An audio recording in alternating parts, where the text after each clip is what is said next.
بسم اللہ الرحمن الرحیم۔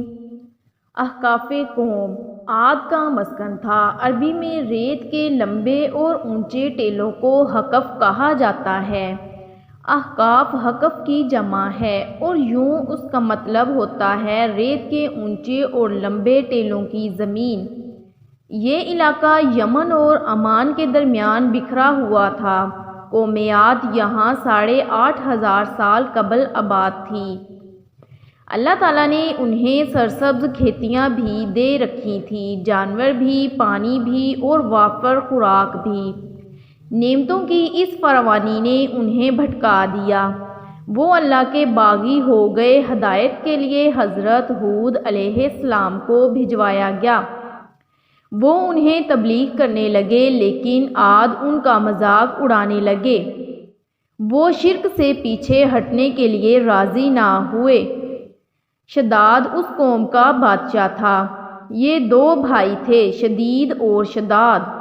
شدید پہلے بادشاہ بنا، وہ فوت ہوا تو شداد نے اقتدار سنبھال لیا۔ وہ ایک وسیع سلطنت کا حکمران تھا۔ حکومت یمن سے عراق اور بعض روایات کے مطابق ایران تک پھیلی تھی۔ حضرت ہود علیہ السلام نے اسے بھی سمجھانے کی کوشش کی، لیکن اس کا دل بھی بند تھا۔ دونوں کے درمیان مکالمہ ہوا۔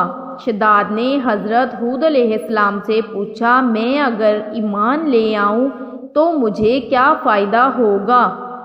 حضرت ہود علیہ السلام نے فرمایا، تم پر جنت حلال ہو جائے گی۔ شداد نے پوچھا، جنت کیا ہے؟ حضرت ہود علیہ السلام نے اسے جنت کا نقشہ بتایا۔ شداد نے دعویٰ کر دیا، یہ کیا بڑی بات ہے، میں ابھی ایسی جنت بنا سکتا ہوں۔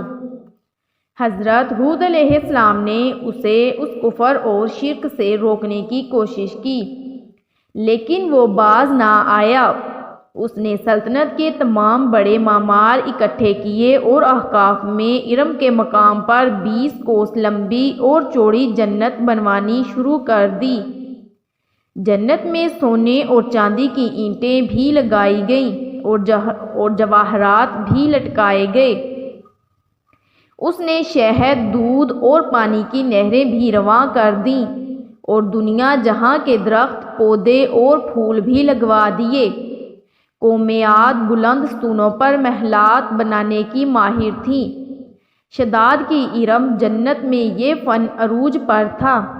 ریت کے ٹیلوں کے درمیان بلند ستون تھے اور ان ستونوں پر سونے اور چاندی کی عمارتیں کھڑی تھیں۔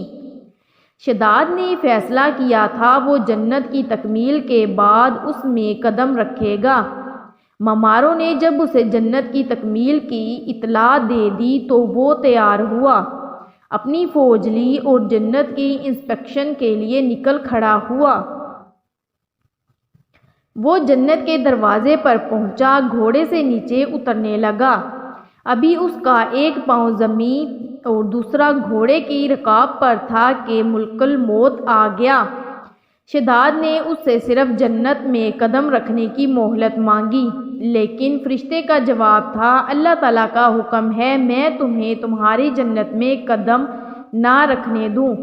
وہ بہت گڑ گڑایا، لیکن ملک الموت نے اس کی جان قبض کر لی۔ وہ زمین پر دوسرا قدم نہ رکھ سکا۔ شداد کی موت کے بعد حضرت جبرائیل امین نے چیخ ماری اور شداد کی پوری جنت زمین میں دھنس کر غائب ہو گئی۔